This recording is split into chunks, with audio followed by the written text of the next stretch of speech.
ایک کالر ہے مولانا صاحب ہمارے ساتھ. ہیلو السلام علیکم ورحمۃ اللہ وبرکاتہ. خوش رہیے اور مسکراتے رہا کیجیے. آپ کو میری آواز آ رہی ہے؟ ہاں میں عمران بول رہا ہوں. جی عمران بھائی صاحب. آپ کو میری پیاری سی خوبصورت سی آواز آ رہی ہے آپ کے کانوں میں؟ ہاں آپ کی آواز آ رہی ہے. رس گھول لیے کانوں میں آپ کے یہ؟ صحیح ہے. مجھے آپ سے پوچھنا تھا جی کہ مولانا نے ابھی جو بتایا اونٹ کا گوشت کھانے سے وضو ٹوٹ جاتا ہے, تو کس وجہ سے, مطلب سعودی عرب میں ملتا ہے نا اونٹ کا گوشت؟ نہیں وہ تو سب جگہ ملتا ہے, پوری دنیا میں ملتا ہے. مولانا صاحب سے پوچھ کے بتاتا ہوں عمران بھائی. ٹھیک ہے, بہت بہت شکریہ. نمبر فون کیجیے گا. ٹھیک ہے ہو گیا. جی جی مولانا صاحب وہ کہہ رہے ہیں کہ اس کی کیا وجہ ہے کہ اونٹ کا ہاں گوشت جی کھانے سے کیا وضو وجہ ٹوٹ ہے. جاتا جی ہمارے دین میں کچھ ایسی چیزیں ہیں جس کی حکمت ہم کو سمجھ میں آتی ہے, اور کچھ چیزیں ایسی ہیں جس کی حکمت ہم کو سمجھ میں نہیں آتی. صحیح ہو گیا. جس کی حکمت جو سمجھ میں نہیں آتی ہے نا, اس کا فلسفہ کیا ہے؟ اس کا فلسفہ صرف ایک ہے کہ ہم نے جو کلمہ پڑھا ہے وہ کلمہ ہے ایک اللہ کی عبادت کریں گے, اور رسول اللہ صلی اللہ علیہ وسلم کے طریقے کے مطابق ہماری یہ عبادت ہوگی.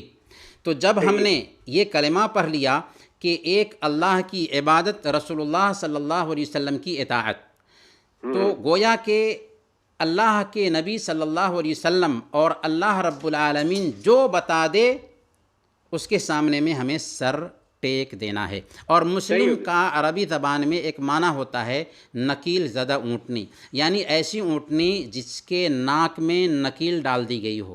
ہمارے ناک میں اللہ اور اس کے رسول کے احکام کی نکیل ڈال دی گئی ہے. اب ہم آزاد نہیں ہیں, اللہ اور اس کے رسول جہاں بیٹھائیں گے وہیں ہمیں بیٹھنا ہے. جیسے ایک اونٹ کا سوار اپنی اونٹنی کو جہاں بیٹھاتا ہے وہیں بیٹھتی ہے. سبحان اللہ. آپ عبداللہ بھائی اس بات کو ہم ذرا اور آگے بڑھانا چاہیں گے, کیونکہ عام طور پر ایسی غلط فہمی آتی ہے.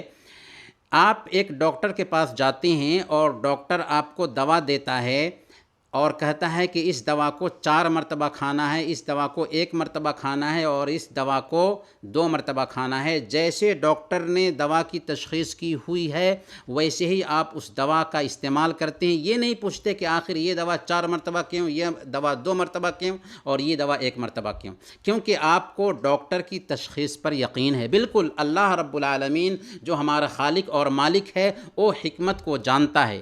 الا یعلم من خلق وهو اللطیف الخبیر, کیا وہی نہ جانے جس نے پیدا کیا اور وہ باریک بھی اور خبر رکھنے والا ہے. تو کچھ چیزیں ایسی ہوتی ہیں جن کی حکمت ہم کو معلوم نہیں ہوتی, اور بہت ساری ایسی چیزیں ہیں جن کی حکمت ہم کو معلوم ہے. ہمیں اللہ اور اس کے رسول کے حکم کے سامنے سر ٹیک دینا چاہیے اگر کسی کام کی حکمت سمجھ میں نہ آ رہی ہو تو, ورنہ اس کی بھی حکمت علماء بیان کرتے ہیں لیکن اس کی طرف ہمیں جانے کی ضرورت نہیں ہے. صحیح. اچھا مولانا صاحب نے وہ سردی ہو رہی ہے کافی زیادہ, جی اس کے بعد اس کے حوالے سے کیا کہیں گے؟ ٹھنڈ لگ رہی ہے لوگوں کو. جی ہاں بالکل عبداللہ بھائی, اس حوالے سے سب سے پہلے تو ہم یہ عرض کریں گے کہ ٹھنڈی سے بچاؤ اختیار کریں. ٹھنڈی بھی دشمن ہے جس میں آسانی سے سرایت کر جاتی ہے, خاص طور پر آج کے دن ٹھنڈی زیادہ ہے, اس لیے ٹھنڈی سے بچاؤ اختیار کریں. حضرت عمر فاروق رضی اللہ تعالیٰ عنہ موسم سرما کے آتے ہی اپنے عاملوں کو باضابطہ خط لکھتے تھے کہ ٹھنڈی سے بچاؤ اختیار کرو. دوسری بات ہم یہ عرض کریں گے کہ ٹھنڈی کا دن ہے اور ہم اس میں ہیٹر وغیرہ کا استعمال کرتے ہیں, اور لائٹ وغیرہ بھی جلتی ہی ہے گھر میں. سونے جائیں تو ہیٹر بجھا دیں اور لائٹ بھی آف کر دیں, کیونکہ اللہ کے نبی صلی اللہ علیہ وسلم نے ارشاد فرمایا لا تترکوا النار فی بیوتکم حین تنامون, کہ سوتے وقت اپنے گھر میں آگ مت رکھو, یعنی آگ مت جلنے دو.